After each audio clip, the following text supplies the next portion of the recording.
You step off into a world where the air itself feels like an enemy.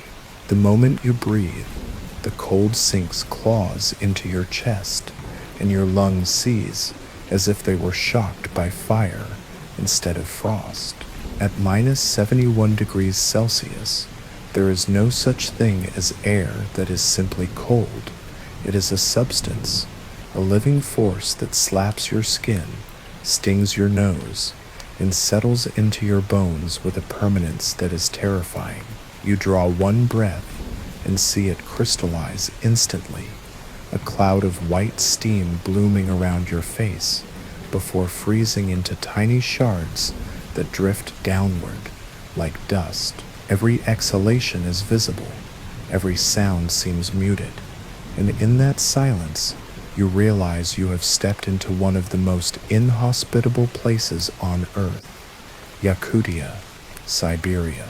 The village lies low and quiet, a handful of houses crouched against the horizon, like survivors huddled together for warmth. Wooden cabins lean into one another, their walls scarred by decades of frost, their roofs heavy with thick blankets of snow that never fully melt until summer. Smoke rises from chimneys in pale blue ribbons, the only sign that life hides within. The snow here does not crunch beneath your boots. It squeaks, high-pitched and brittle, like glass powder shattering with each step. And as you move forward, the cold squeezes your body in ways you never imagined. Your eyelashes stiffen, locking together with frost. The hairs inside your nose freeze solid, needles piercing your skin with every inhale. Leather gloves stiffen, scarves freeze into boards, and any exposed metal, burns like fire against flesh. There are no birds singing. There are no dogs barking. Even sound itself seems frozen. The air is so sharp and dry that it swallows echoes, leaving only the faint groan of wood contracting, or the crack of a distant tree splitting apart as sap freezes within it. You walk through this silence and feel small, fragile, as if the land itself is testing whether you are allowed to stay. And yet, people do stay. Families live here, raise children here, grow old here. They laugh, they eat, they build, they endure. To them, this is not the edge of human survival, it is simply home. You see the traces of that endurance everywhere. The houses are built of thick logs, their windows sealed with layers of plastic and frost, so thick that sunlight struggles to find a way in. Outside, wooden poles hold up lines where slabs of frozen fish hang like planks of wood, ready to be eaten raw, cut like fruit from a tree. Cars sit in courtyards, their engines running day and night, exhaust plumes rising like ghosts into the icy air, because if they stop, they will never start again. You notice your own body betraying you. Fingers ache inside your gloves. Toes throb within your boots. Every blink takes effort as ice forms at the corners of your eyes. This is not the kind of cold where you can bundle up and feel safe. This is cold that punishes carelessness instantly. Expose your hand for 30 seconds, and it burns, then numbs, then blackens. Breathe too deeply, and your chest seizes in shock. Even the simple act of speaking feels heavy, your lips crusting with frost as words escape into the void. And still, children run here. You catch sight of them bundled in layers upon layers, waddling like tiny armored figures, their breath pouring from scarves wrapped high across their faces. Their laughter pierces the silence, warm and human, proof that life persists, even in the grip of what feels like death itself. They walk to school through streets rimmed with snow so high it forms canyons, their footsteps already erased by the wind that sweeps in behind them.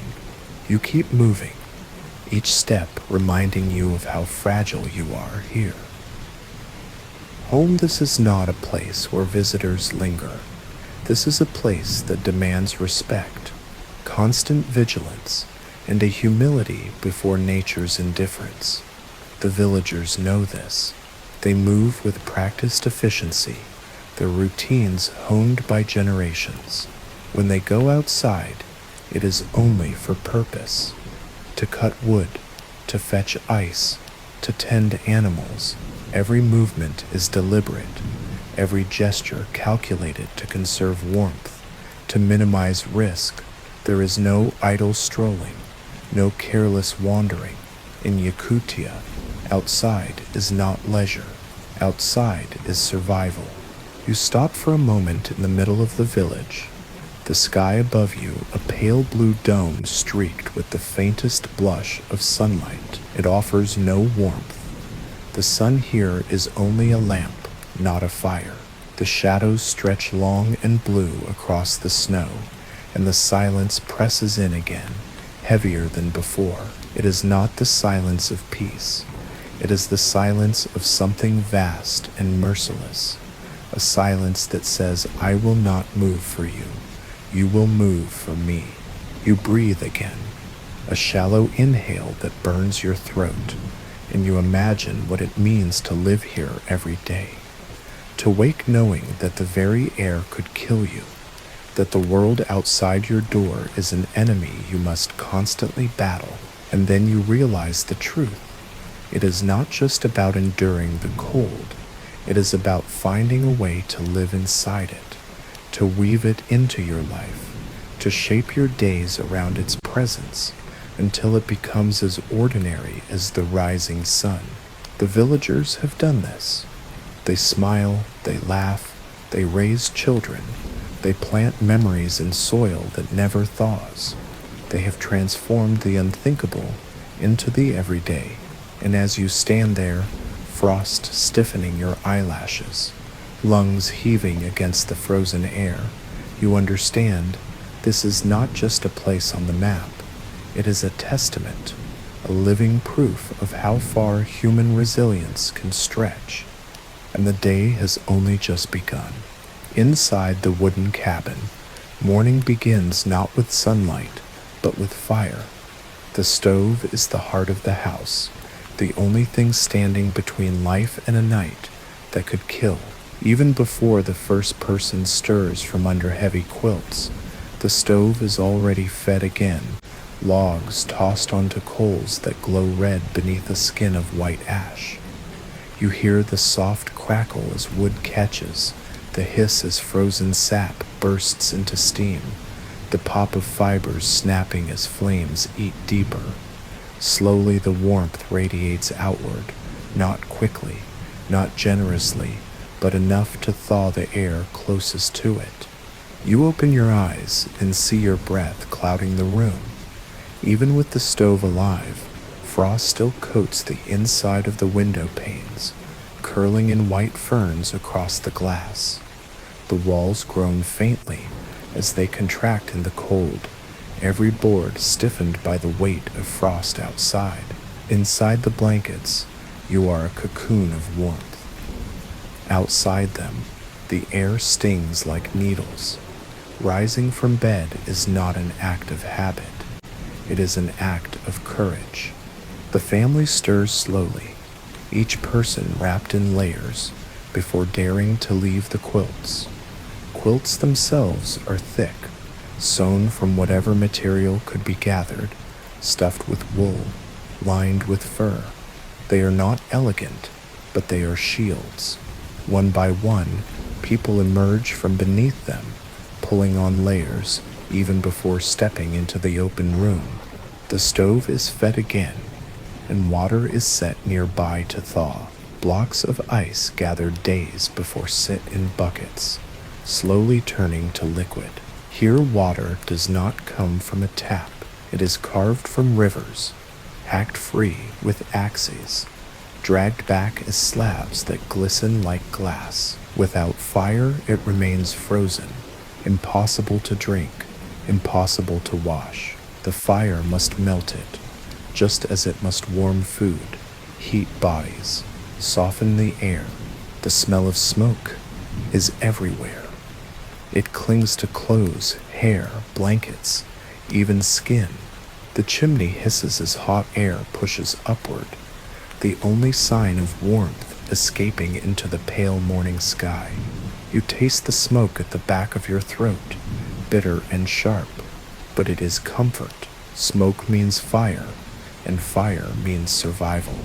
Children rub sleep from their eyes, their cheeks already red from the chill inside the cabin. Mothers help them dress, pulling thick layers over thin frames. Wool sweaters, fur-lined trousers, scarves wrapped twice around heads and faces until only eyes remain uncovered. Boots of reindeer hide are tied tight, felt soles layered thick to block the frozen ground. Hats are pulled low, mittens high. Dressing here is not about style. It is about armor.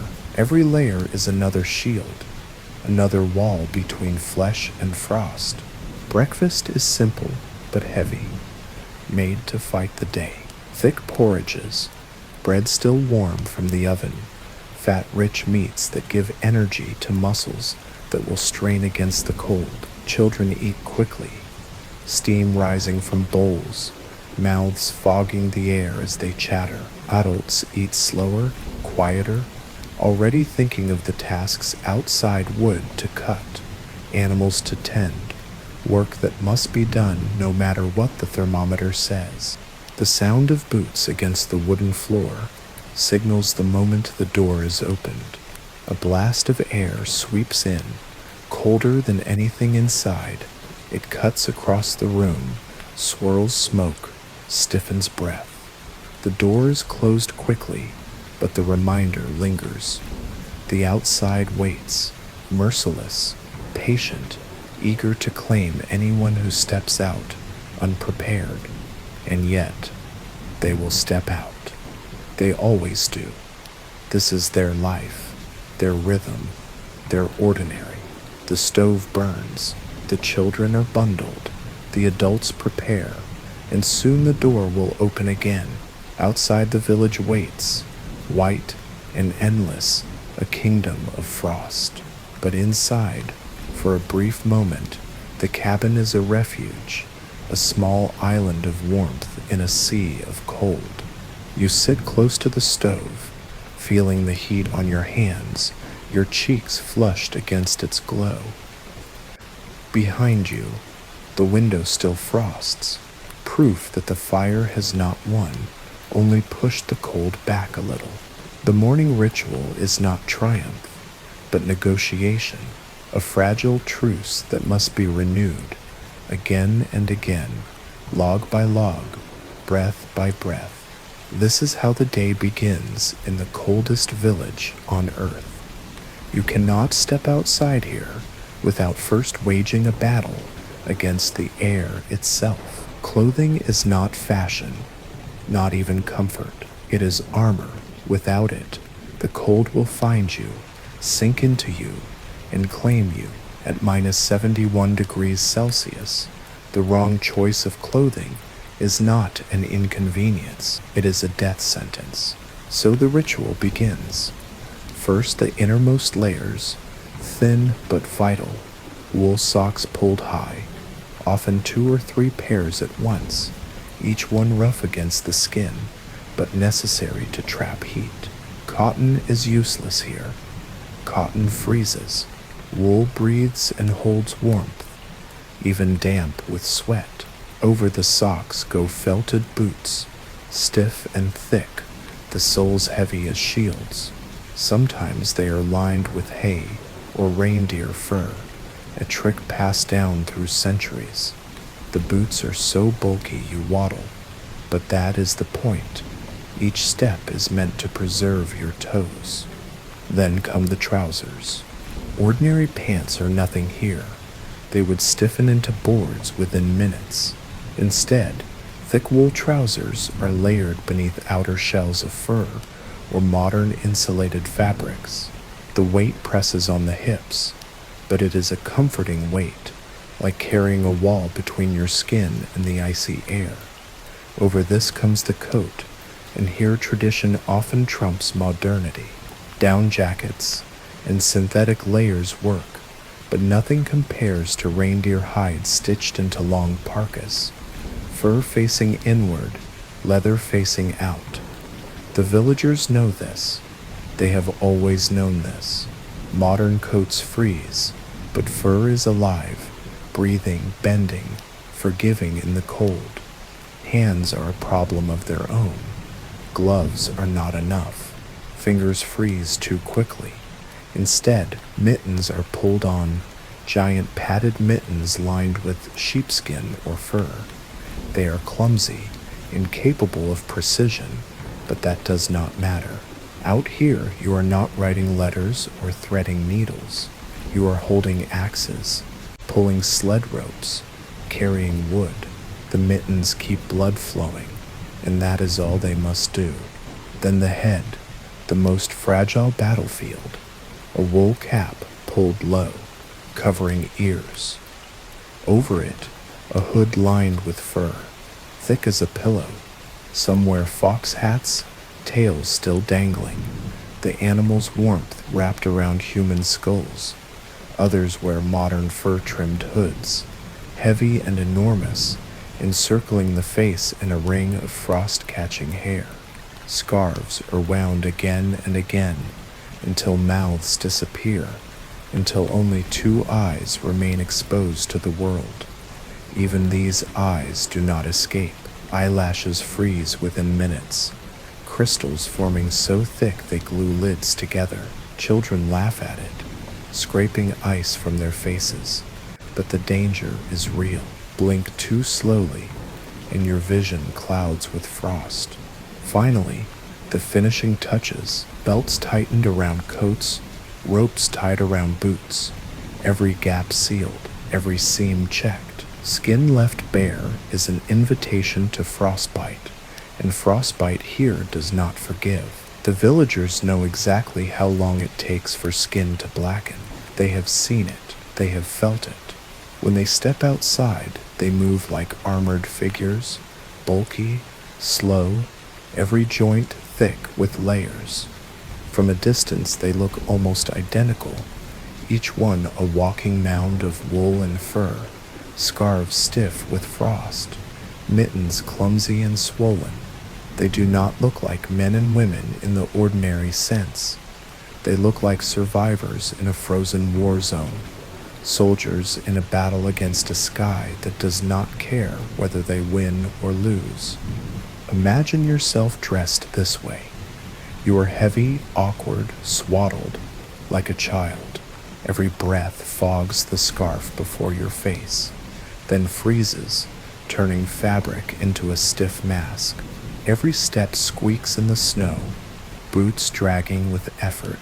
You feel sweat prickling beneath the layers, and yet you know that if you strip down even slightly, even for a minute, the cold will strike you harder than before. Here, sweat is as dangerous as exposure. Damp clothes freeze, frozen clothes kill. You must always balance between overheating inside the layers and freezing the instant you open them. And so every morning, every trip outside, the same ritual repeats. Dressing is not simple. It takes time, it takes care, it takes memory. One forgotten layer, one careless glove, one scarf tied too loosely, and the air will teach you the price. The villagers do not forget. They have learned from centuries of survival that the cold is patient. It waits for mistakes. And so they march into the day, bundled and burdened, their bodies wrapped in armor. Not metal, not leather, but wool, hide, and fur. Each layer is a shield. Each garment is a prayer. Each step into the cold is an act of defiance. And still, even wrapped in all of this, you feel the cold. It slides in anyway. It always does. Step outside now, and the world greets you with a silence so heavy it feels alive. The village lies under a sky of pale blue steel, the sun no more than a ghostly disk that gives light but no warmth. At minus 71 degrees, the air itself is a force that presses against your skin, sliding through even the thickest layers, searching for gaps, reminding you at every moment that you are trespassing in its domain. The day begins with work, because here every hour is survival. Men walk toward the forest with axes on their shoulders, boots squeaking loudly in the snow. Their breath steams around them, instantly hardening into glittering crystals that cling to their beards. Each swing of the axe echoes through the still air, and the trees groan as if protesting. Some split sharply with a gunshot crack, sap freezing so violently that the wood explodes in shards. Logs are hauled back on sleds, the sound of runners rasping against packed snow. Every household needs mountains of wood. Without it, the stove will die, and with it, the people inside. Firewood is not fuel here. It is life stacked in piles. Women step outside carrying buckets, their lashes rimmed white with frost. They walk slowly, carefully, because each step in snow this hard can shatter a boot sole. They head toward the frozen river, where blocks of ice are already carved and stacked. The ice shines blue and green, heavy as stone, carried on sledges back to cabins, where it will be melted into water. A small flame will do what the whole frozen world denies: turn solid into liquid, make water flow again. Children trudge to school, bundled so heavily they waddle like tiny armored bears. Their eyes are the only thing visible, bright and blinking between scarves crusted stiff with ice. They laugh, their voices muffled, clouds of breath bursting from their faces in great white plumes. Each step they take is an act of bravery. Frost gnaws at toes and fingers, but they march on, their laughter proof that even here, in this most brutal place, childhood cannot be frozen. The animals endure too. Horses stand in the snow, steam rising from their bodies like smoke from forges, their nostrils crusted with frost, tails stiff with ice. Dogs curl against wooden walls, their fur bristled white, their eyes half closed against the sting of the air. Chickens remain inside barns, their breath turning rafters white, their feathers stiff and heavy. Every creature here is a survivor, and yet every one lives under the same law. Never be still too long. Never expose yourself too much. The villagers know this law well. No movement is wasted. A man chops wood until sweat prickles beneath his fur layers, then stops before dampness can betray him. A woman hauls buckets quickly, head bowed against the sting, returning to the stove before fingers can stiffen too far. Even children's games are brief, bursts of laughter before retreating inside. The air does not allow lingering. To pause is to invite frostbite. To wander is to risk death. And yet, there is beauty. Look up, and the sky shimmers with a clarity that cities never see. Each breath sparkles as it drifts into the air, joining a halo of glitter that seems to hang above the village. The snow itself shines blue and silver, crunching like glass shards beneath heavy boots. Trees stand motionless, their branches cloaked in rime so thick they look sculpted from crystal. It is a stillness so perfect it feels holy, a cathedral of frost built across an endless land. You move among them, bundled, heavy, your eyelashes locking together with ice. Every time you blink, you hear the rasp of sled runners, the crack of axes, the muffled giggles of children. You smell smoke on the wind, sharp and woody, the only warmth that travels outside the cabins. You feel the ache in your fingers, even through layers of mittens, the sting in your lungs as you breathe, and you realize this is daily life. There is no romance here, no drama for its own sake, just routine, just work, just the constant choreography of survival, repeated day after day, year after year. Still, within that routine is a quiet defiance. People laugh, they talk, they sing songs by the stove when night comes. They do not just survive, they live, and in this cold, that is the most powerful act of all. The cold eats energy as if it were a living thing.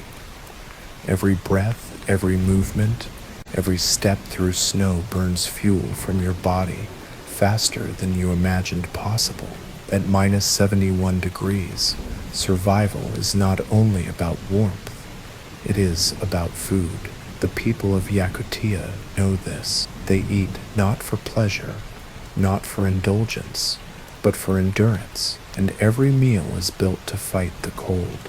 You step into a cabin and smell broth simmering on the stove. It is rich, heavy, with fat, steam curling upward to coat the ceiling in a thin glaze of moisture. A bowl of it is set before you, and the warmth alone feels like salvation. The broth is thick with horse meat, marrow bones, chunks of potato and cabbage, each mouthful carrying heat deep into the chest. It is not delicate, it is not fancy, but in this land, food is not meant to be delicate. It is meant to keep your blood moving, your muscles alive, your spirit anchored. Beside the stove lies another staple, raw frozen fish. Strips of it are carved with a sharp knife. The flesh so cold it snaps instead of slicing. Children bite into it as if it were apples, their teeth sinking into icy flesh, their faces glowing red in the stove's heat. This dish, stroganina, is as old as the land itself. Arctic fish eaten frozen, the coldest food in the coldest village. It seems impossible to outsiders, but here it is ordinary. It is fuel, pure and direct, the oils and proteins flowing into the body with each bite. There is fat everywhere, fatty cuts of horse, chunks of pork, butter spread thick, milk turned into clotted cream, so rich it clings to the spoon. Vodka is poured too, not as a party, but as another form of fire, a spark of heat that pushes briefly against the frost. Every calorie is a brick in the wall between life and death. The people eat not until they are simply satisfied, but until their bodies are armored with energy. And then there is the fire. The stove is the second stomach of the house, always hungry, always demanding to be fed. Logs are carried in and stacked, flames licking them clean, coals glowing deep red. The stove never rests. It must be watched day and night. Families tend it as though it were a child, feeding it, coaxing it, guarding it. When the fire dies, the cold rushes in, swift and merciless. No one forgets this. Even in sleep, ears remain tuned for the sound of wood collapsing into ash, hands ready to rise and feed the flames again. Imagine the rhythm of such a life. Fetch water from ice, chop wood, eat fatty broth, feed the fire, step out to tend animals, return to eat again. The cycle is endless. You are never full enough, never warm enough, never safe enough to stop. The cold waits for gaps. It watches for hunger, for exhaustion, for the moment when fuel runs low. And when it finds that moment, it strikes. Then there is joy in the meal. To noodle on the stove, children laugh, their cheeks smeared with broth. Old men sip vodka, their eyes gleaming as they tell stories of winters past, of ancestors who survived even worse. Women hum softly as they stir pots, the sound blending with the crackle of the fire. In these moments, the cabin feels like the center of the universe, the one bright island in a continent of ice. There's outside, the cold crouches, patient, infinite, but inside, for now, there is warmth, there is food, there is fire, and together, these are enough to keep life burning a little longer. That side, machines stand like frozen beasts, their metal bodies creaking in the cold. And -71 degrees, no engine forgives neglect. Cars cannot be trusted to sleep. If the motor is turned off, it will never wake again. Oil thickens into tar, fuel gels into sludge, batteries die, as if drained by invisible hands. And so here in Yakutia, cars idle endlessly, exhaust pours into the air, long white plumes rising from hoods and tailpipes, drifting like spirits through the frozen streets. The sound of an engine never ceases, because silence means death for the machine. Villagers walk past them without pause. They are used to it, the constant growl of engines left to purr for days, weeks, sometimes whole winters. Parking lots glow faintly with the steam of running motors, metal shells humming in defiance of the cold. Yet even with this ritual, machines fail. Tires stiffen, their rubber brittle and unyielding, refusing to grip ice-slick roads. Headlights frost over, dull and blind. Metal tools snap as though they were sticks, steel made fragile by the relentless freeze. Here, technology bends to the will of nature, not the other way around. And beneath your boots, the earth itself has frozen into a prison. The ground is not soil anymore, it is stone. Permafrost stretches for hundreds of meters, harder than concrete, so stubborn that even in summer it never fully thaws. To dig here is almost impossible. Graves must be carved with fire, wood set ablaze over the ground until the earth softens enough to yield to shovels and picks. Foundations for homes cannot be laid deep. Instead, they rest on stilts, lest the frozen soil shift and crack. The earth is alive in its own way, and its heartbeat is cold. Water, too, is conquered differently. Rivers freeze into highways of ice, their surfaces glistening under pale sunlight, their depths locked solid. Families carve blocks from them, translucent blue slabs, dragged by sled to cabins, stacked neatly like bricks. Inside, they melt slowly on stoves, transformed drop by drop into drinking water. In this village, you do not run a tap. You wait for fire to teach ice to flow again. Every sip is stolen from stone. Even sound is shaped by the icebound world.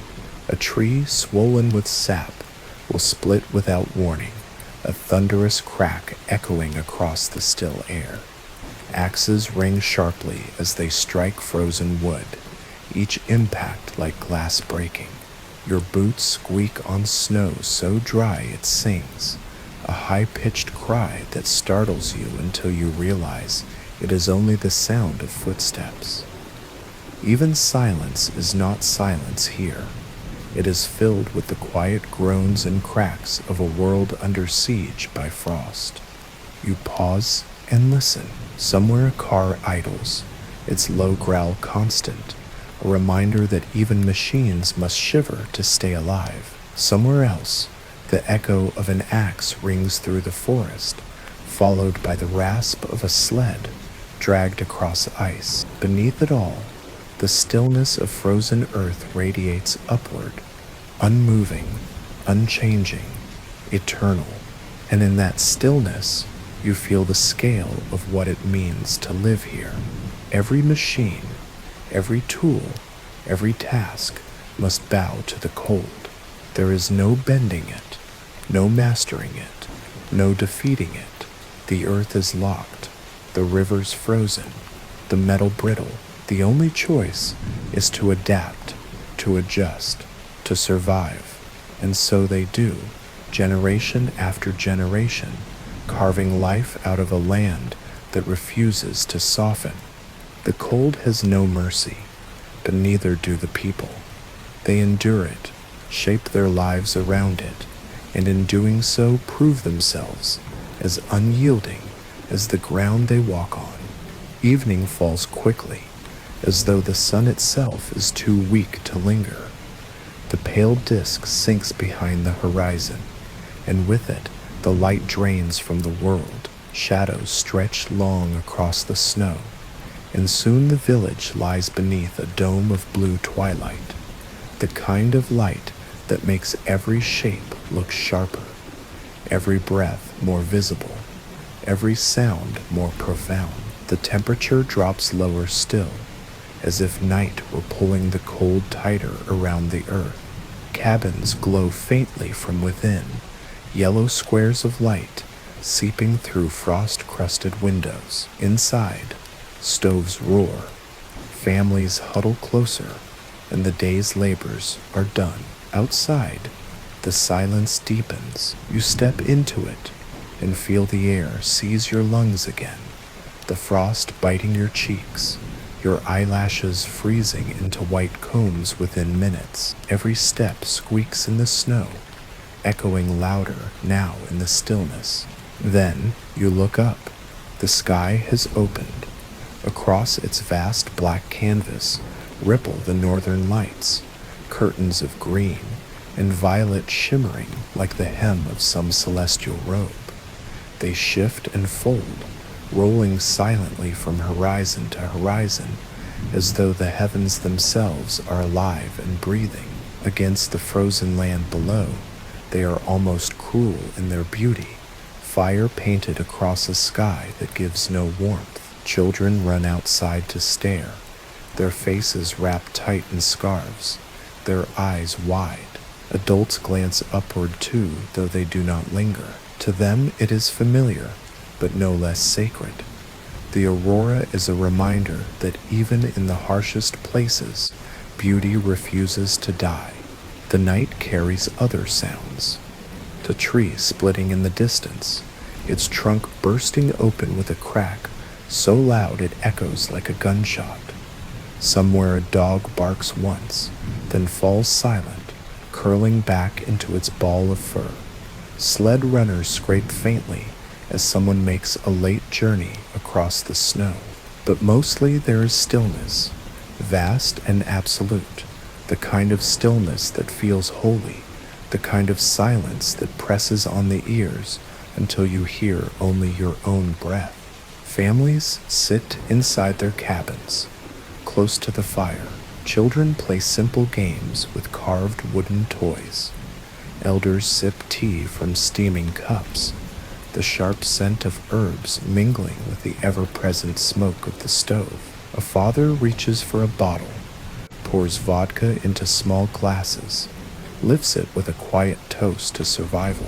Laughter rises softly, muted by thick wooden walls, a fragile warmth against the crushing cold outside.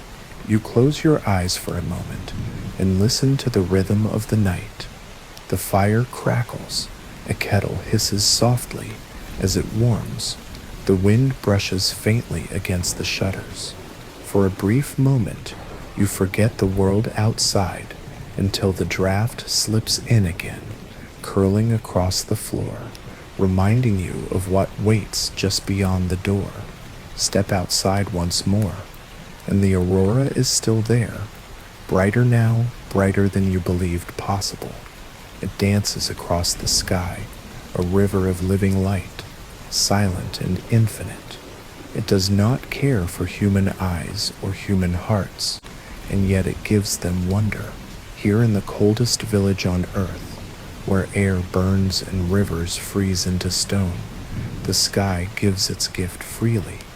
It is not warmth, but it is something close, something that warms the soul, if not the body. The villagers endure because they must, but they also endure because of moments like this, when they can look up from their stoves, their endless woodcutting, their frozen tasks, and see something that no cold can steal. The night sky is not mercy. It is not kindness, but it is beauty, and beauty is enough. The night deepens, and the village curls in on itself, each cabin glowing faintly like a lantern buried in snow. Inside, stoves are fed once more, logs cracking as fire takes them, coals hissing as water pots are set above them. Families settle into sleep, but not fully. Someone must always wake to feed the stove, to keep the flames alive, to prevent the cold from seeping back in unchecked. The fire is as much a member of the family as anyone else, demanding, fragile, essential. You lie down beneath layers of quilts, the weight pressing against you like armor. Your breath fogs in the air above you, curling into white ribbons that fade quickly in the dim room. Around you, the cabin creaks. Frost tightens its grip on the walls, glassy fingers spreading across the windows, cracks sounding like whispers in the timber. Outside, the temperature drops even lower, sliding past the line of comprehension into numbers that almost feel abstract. -71, -72, but it is not abstract when you feel it pressing against the seams of the house, waiting. Sleep here is not comfort. It is surrender and endurance. Children press close together, small bodies radiating heat, their dreams muffled beneath layers of wool. Parents rest with ears half tuned to the stove, half tuned to the silence outside, knowing that one mistake, one fire left untended, will let the cold slip in like a thief. Even in sleep, the fight goes on, and yet life persists. In the morning, the stove will roar again. Smoke will rise from chimneys. Men will walk into forests with axes. Women will carve ice from rivers. Children will bundle into clothes and tramp toward school, their laughter rising in clouds of breath. The same cycle, the same endurance, repeated as it has been for centuries. You realize then that what survives here is not only the body, it is the spirit. Faces are weathered, cheeks scarred by frostbite, eyes narrowed against endless wind. But those same eyes laugh, they glimmer. They belong to people who have learned not only to live here, but to belong here. They are not guests. They are not intruders. They are of this land, as much a part of it as the rivers and the snow. The world calls this place the coldest inhabited village on earth, a place of hardship, a place where nature rules without mercy. But the people here call it something else. They call it home. They build their lives in defiance of cold, so severe it could kill in minutes, and yet they do more than survive. They love, they raise families, they tell stories, they pass down traditions, they celebrate summers when the land bursts briefly into green. They endure the impossible, not because they must, but because they choose to. And so, as you lie there listening to the crackle of the stove, feeling the press of blankets heavy on your chest, you begin to understand. Survival here is not a momentary act. It is a way of being. It is resilience woven into every log, every quilt, every shared breath of warmth. The night is long. The cold is merciless. But the people are more enduring still. And in the morning, as the first gray light creeps across the frost and the aurora fades back into darkness, the village will rise again, ready to face another day in the coldest place on Earth. Hi there, and welcome back. Tonight, we step into a world where survival was measured not by battles fought on fields, but by how you endured the darkness between dusk and dawn. Picture yourself in the stone belly of a medieval castle. The hour is late, the feast has ended, the music has faded, and the torches along the corridors sputter with weak, uneven flames. You walk slowly, boots striking the flagstones, the sound echoing into spaces so vast they feel hollow. The walls around you rise like cliffs, built to resist armies, yet right now they resist something far simpler, your desperate need for warmth.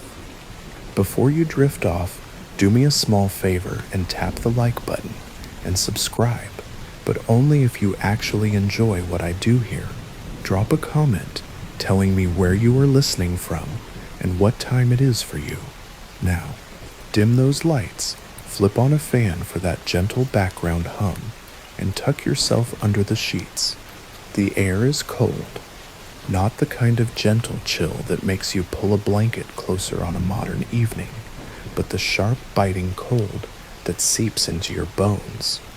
You inhale and immediately see your breath fog, swirling pale in front of your face before vanishing into the darkness. Every step forward feels like entering a refrigerator carved out of stone. Visitors to castles today often marvel at the romance of it all. The high ceilings, the tapestries, the massive fireplaces. But those who actually lived here knew the truth. Castles were not cozy. They were prisons of cold. And if you had to sleep inside one on a winter's night without insulation, without heating, without anything we take for granted now, you would quickly discover that the enemy outside the gates was nothing compared to the enemy inside the walls. Pause for a moment and listen. The corridor is alive with sound, but not the kind that comforts. Somewhere above you, rafters creak under the weight of frost. Wind moans through arrow slits, slipping past shutters that never quite close. A dog barks once in the courtyard, its voice muffled by stone, then falls silent again. The stillness afterward feels heavier than before. As you turn into a stairwell, the draft hits you. It is a knife of cold air, slicing through woolen linen as though you wore nothing at all. Your hand touches the wall for balance, and you feel damp stone slick beneath your fingers. The chill clings there too, stored like a memory, radiating into your skin. You climb upward, your footsteps circling the spiral stair, and with every step, the silence deepens. You begin to realize this place was never designed for comfort. Castles were fortresses. Their walls stood thick to shrug off catapults and rams, their gates braced against fire and siege. The builders thought about enemies, not about sleep. They dreamed of war, not of warmth. And so when the sun fell, the castle itself became your greatest foe. Historians tell us that winter nights inside these walls dropped nearly as cold as the air outside. Imagine waking up with frost growing on the inside of your bed curtains, or finding the water basin beside you frozen solid by morning. Records describe such things almost casually, as if it were unremarkable. For them, it was normal. For us, it feels unimaginable. And yet, here we are, inside the stone cold, beginning a night that will test every trick, every ritual, every scrap of human ingenuity, just to survive until dawn. So tonight, as we begin this long journey together, slow your breathing, feel the weight of the blankets around you. If you're lucky enough to have them, let the rhythm of your own heartbeat remind you that you are warm, safe, alive, because the people who came before us, who lay shivering in these castles centuries ago, had none of that certainty. Their nights were long, their mornings were bitter, and still they endured. This is the story of how. Imagine now that you leave behind the narrow corridor and step into the heart of the castle, the Great Hall. This was the beating center of medieval life, the one place where warmth wasn't just possible, it was almost believable. The hall is vast, stretching out like the belly of a giant. Long wooden tables stand in rows, polished smooth by centuries of elbows, mugs, and knives. At the far end roars a fire so large you could feed it entire tree trunks, and sometimes they did. Sparks leap upward, vanishing into rafters stained black with smoke. The glow of it reaches you across the room, a pool of orange light in a sea of gray stone. For a moment, you forget how cold the castle is. The fire crackles. Servants laugh as they carry trenchers of bread and steaming pottage, and the air fills with smells that fight back the frost. Roasted meat, spilled ale, the damp wool of cloaks drying too close to the flames. The noise is almost overwhelming. Laughter, boots clattering against stone, the jangle of dogs' collars as they weave underfoot begging for scraps. This is the one place in the castle that feels alive after sunset. It is also the one place where you might actually get warm. But here's the truth. Even this fire, fed constantly, only gave its gifts sparingly. If you were fortunate enough to sit close to the hearth, perhaps because of your noble rank, or simply because you elbowed your way forward, you basked in golden heat, your cheeks flushed, your fingers thawed, and for a little while you might imagine yourself comfortable. But take even a dozen steps back, and the illusion shattered. The hall's edges remained icy, and the great stone walls exhaled frost, no matter how brightly the fire roared. Historians note something fascinating here. Feasts weren't only about food and celebration, they were also about heat. Hundreds of bodies crowded into one space, singing, laughing, eating, all radiating warmth together. This wasn't just merrymaking, it was survival. Some chroniclers even record that nobles instructed their servants to stand closer together in winter feasts, so the press of bodies would raise the temperature. Human heat, multiplied, was a weapon against the cold. So picture it clearly. The fire blazing, shadows leaping along the walls, and all around you the blur of motion, goblets raised, bread torn, stew ladled into waiting bowls. A minstrel plucks at a lute in the corner, his song half lost beneath the roar of voices. A dog noses your boots hopefully, and for a little while you feel as though winter has been pushed outside the castle, if only to circle angrily beyond the shuttered windows. But here's the catch. The glow of the great hall never lasted. The fire could not burn endlessly.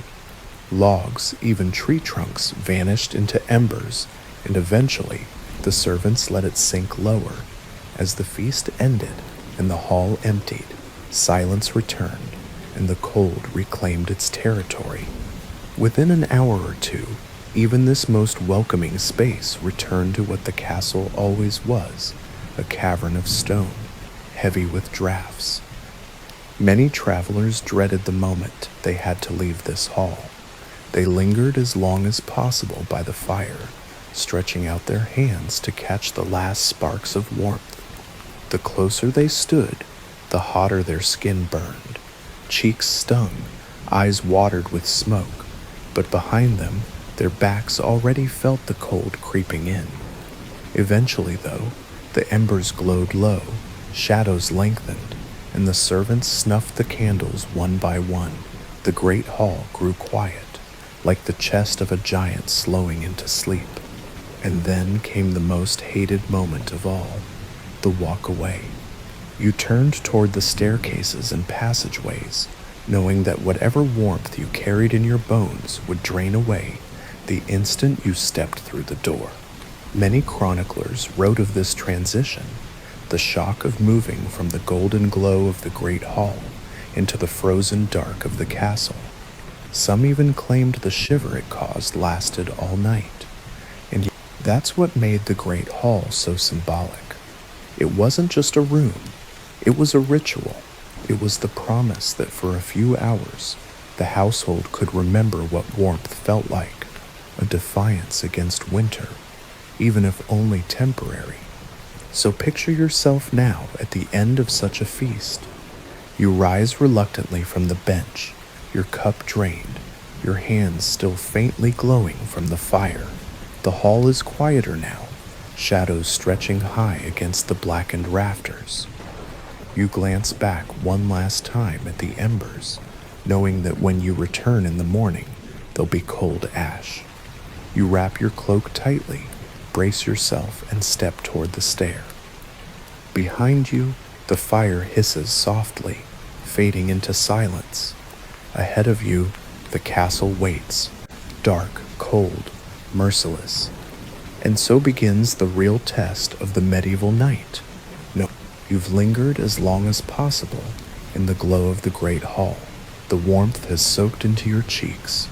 Your fingers still tingle from holding them close to the flames. But now the feast is over, the laughter has faded, and the fire is sinking into embers. Servants shuffle about, stacking trenchers, sweeping rushes, and banking the logs for the night. One by one, candles are pinched out, plunging the far ends of the hall into shadow. It's time to leave. The moment you step into the corridor, the shock is immediate. The warmth you carried in your bones vanishes, as though the castle itself has stolen it. The draft slashes across your face like a whip. Your breath fogs instantly, curling in white clouds before dissolving into the dark. The stone floor beneath your boots feels colder than ice, and every step echoes in the silence, a lonely sound swallowed by endless walls. The corridor is narrow, lined with arrow slits that gape open to the night. The shutters are shut, but the wind still finds every crack, whistling as it squeezes through. The sound is eerie, like a low moan, as if the castle itself were alive and complaining about the cold. You tug your cloak tighter, but the air slips beneath it, needles against your skin. Travelers who wrote about this moment called it a punishment. One English visitor in the 14th century claimed that the shiver he felt walking from the hall to his chamber clung to him until morning. Others described how teeth chattered uncontrollably before they even reached their beds. For many, the short walk through the frozen arteries of the castle was the worst part of the night. Your hand brushes the wall as you walk, but there is no comfort in it. The stone is slick with condensation, damp like the walls of a cave. In places, water drips steadily, freezing into tiny rivulets along the cracks. If you stop for a moment and listen, you can hear it, the faint hiss of wind, the soft patter of water freezing, the distant groan of timbers in the roof. You pass through a doorway, and the draft intensifies, rushing at you like a wave. This is the nature of medieval castles. Every gap, every stairwell, every passage is a funnel for the wind. Builders designed them as fortresses, not homes. They thought about defense, how to repel arrows and battering rams, but not about insulation. The result was an architecture that worked brilliantly in war, but cruelly in peace. Now imagine yourself climbing a spiral staircase.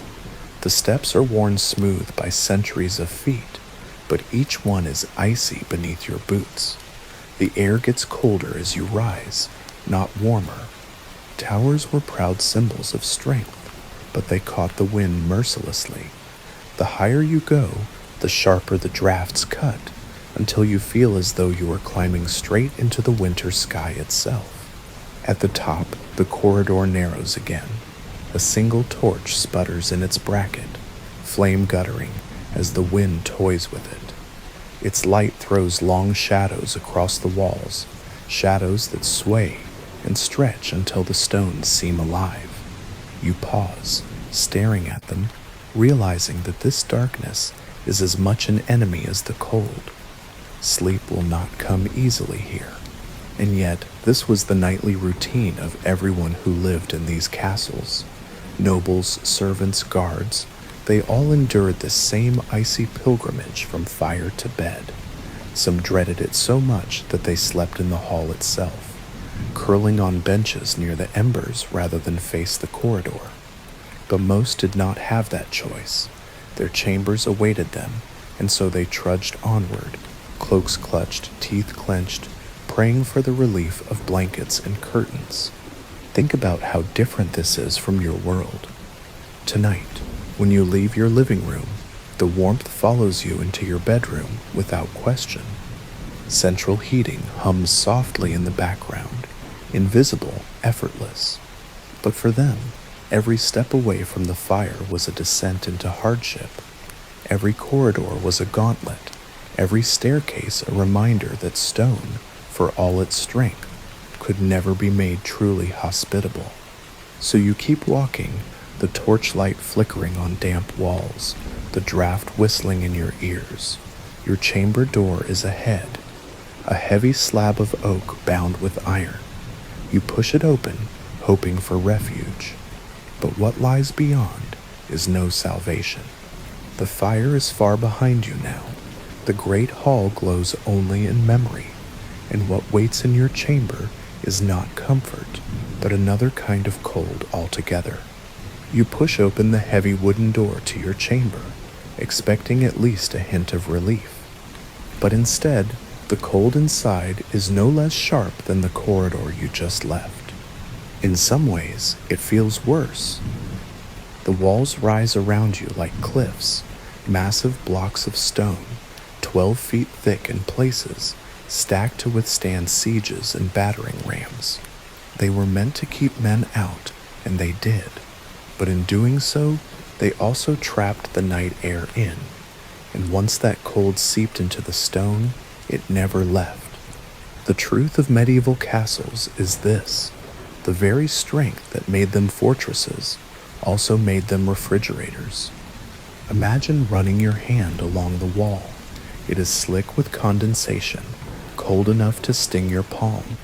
Moisture beads on the surface, trickling downward in slow rivulets that collect into puddles at the base. In some places, moss even grows indoors, feeding on the damp. A noble's chamber, ostensibly the grandest room in the keep, can look and feel more like the inside of a cave. Travelers often wrote about this. Some complained of sweating walls, where water dripped steadily through the night, keeping floors wet and bed curtains damp. Others remarked on how tapestries hung heavy with moisture, their bright colors dulled by the clammy air. A few described waking to find frost patterns etched on the stone itself, like delicate silver lace crawling across the walls. For them, this was not unusual. It was simply winter. Step further into the chamber. The air does not welcome you. It presses on you, heavy and damp, as if the room itself were swallowing warmth. Fires were sometimes lit in chambers, but their effect was limited. A blaze roared in the hearth, but step even 10 feet away, and you were back inside an icebox. The heat never reached the corners. It never softened the walls. The stone held its own memory of the cold, and no fire was powerful enough to erase it.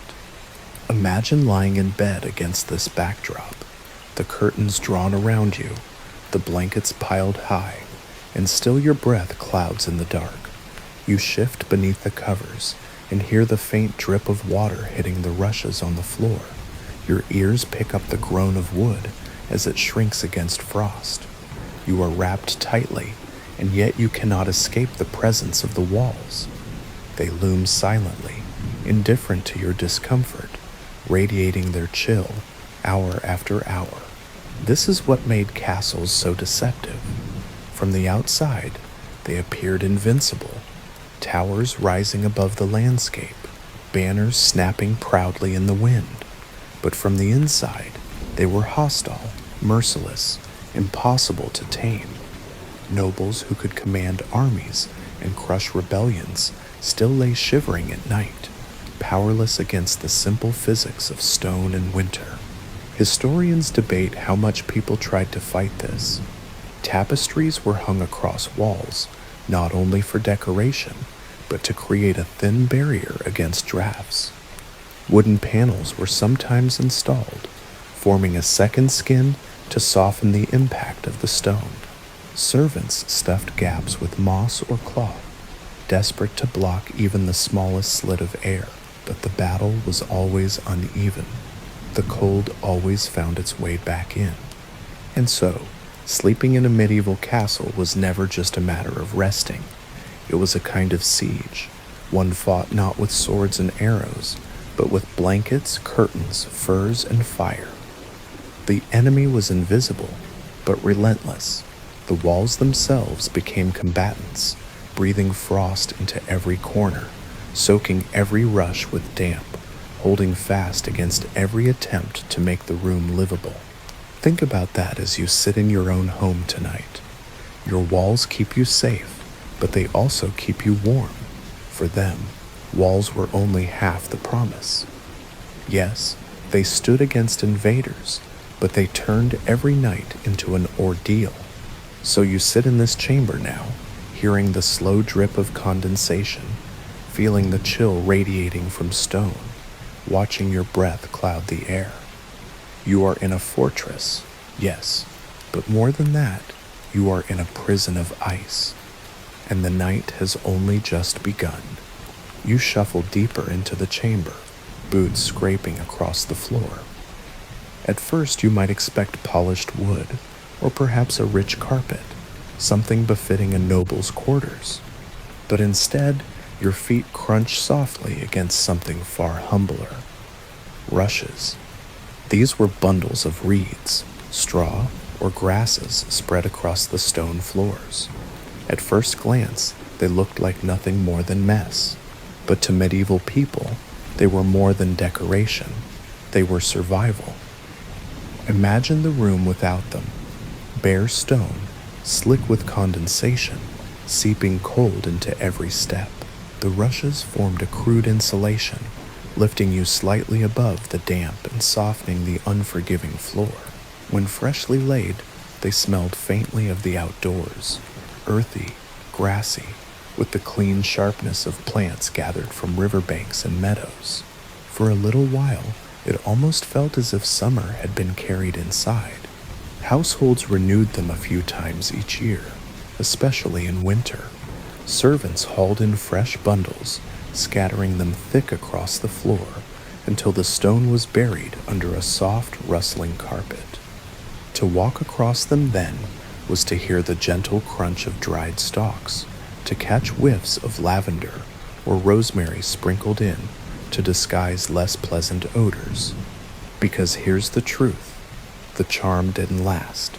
As days and weeks passed, scraps of food, spilled ale, and bones from feasts sank into the layers. Dogs nosed through them, mice built their playground beneath them, and insects flourished in the dark warmth. What had once smelled fresh and grassy soon turned sour, musty, and foul. One French moralist complained bitterly that the rushes on castle floors became like a midden by the end of winter, a polite way of saying it was like living on a dung heap. Still, they served their purpose. The rushes trapped a thin layer of warmth, muffled the sounds of footsteps, and absorbed the constant moisture that dripped from the sweating stone walls. Without them, you would be walking barefoot across icy puddles all winter. With them, you at least had the illusion of a softer, slightly warmer world. Picture the sensory overload of this room. Beneath your bedding, you feel the scratch of wool and the weight of fur, but rising around you is the earthy odor of damp rushes, mixed with sharp herbs and the musk of smoke-soaked curtains. When you shift in bed, you hear them rustle faintly, a reminder that even the floor beneath you is part of the nightly battle against the cold. There is a strange ingenuity in it. Medieval people didn't think in terms of insulation or flooring the way we do. They thought in terms of whatever could hold the chill a fraction further away. If that meant scattering river reeds and meadow grasses across the stone, then so be it. For them, survival was never about elegance, it was about making the unbearable merely tolerable. So you sit now in this chamber, hearing the faint scurry of mice beneath the rushes, smelling the mixture of lavender and rot, feeling the floor soften slightly under your boots. It isn't luxury, it isn't even clean, but in a castle where walls drip with frost and air bites at your skin, every straw, every stalk, every crushed herb counts. The floor beneath you is not a carpet of comfort. It is a fragile shield in the endless war against the cold. You move toward the bed now. Its wooden frame creaks under the weight of layers piled high, so many that the mattress itself is almost hidden beneath them. This is where the real battle against the night begins. In the medieval world, survival meant fabric, wool, linen, fur. These were the weapons you wrapped around your body when the castle's stone and winter's breath tried to claim you. The first layer was always linen, smooth, cool against the skin, and easier to launder than heavier cloth. But linen alone was no defense. Over it came woolen blankets, dense, scratchy, and heavy enough that some compared them to being pinned beneath a hound. They didn't just cover you, they pressed you down, a barrier between your fragile warmth and the cold air swirling endlessly above. And then, if you were wealthy, came fur, fox, sable, ermine, even bear. The skins of animals transformed into collets and coverlets. These weren't simply luxuries flaunted by nobles. They were lifelines. A Burgundian lady once confessed she never traveled without her ermine-lined bed covers, even in summer, terrified of catching a chill at night. To us, it might sound absurd. To her, it was entirely rational.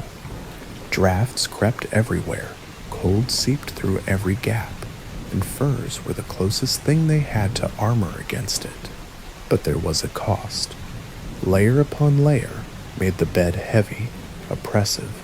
Servants sometimes joked that their masters could barely move once they were tucked in, swaddled so tightly that rolling over was a monumental task. Imagine yourself there, pinned beneath 5 or 6 blankets, each one weighing down your chest, each shift threatening to let icy air slip in at the edges. Warmth came at the cost of freedom, and most accepted that trade without hesitation. There was folklore too. Some believed linen sheets drew out the body's heat, weakening the sleeper. To counter this, they layered wool and fur above and below, creating what some called a textile sandwich. Linen to touch the skin, wool to generate heat, fur to trap it in. Science or superstition, it didn't matter. What mattered was the chance, however slim, of waking with fingers and toes still alive.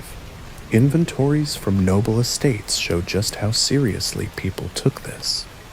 Bedding was recorded with the same care as silver goblets or jewels. A feather bed here, 3 wool blankets there, 2 fur collets of fox, 1 of sable, and another of bear. These weren't just status symbols, they were survival kits, guarded, counted, and moved with households from one castle to another. But what about those without furs? What of the peasants, the servants, the soldiers?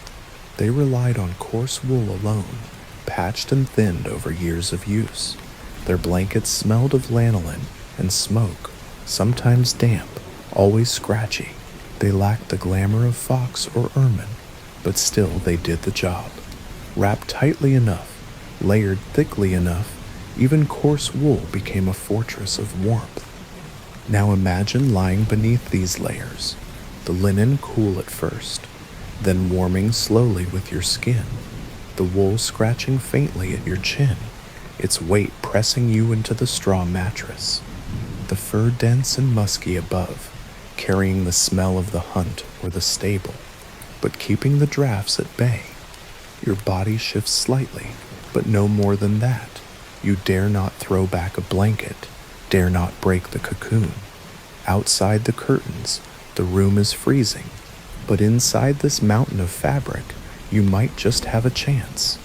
This was the nightly ritual, to barricade yourself not with stone and steel, but with threads and pelts, to build a fortress of fabric against an enemy you could not see, but felt in every breath, every ache of cold skin.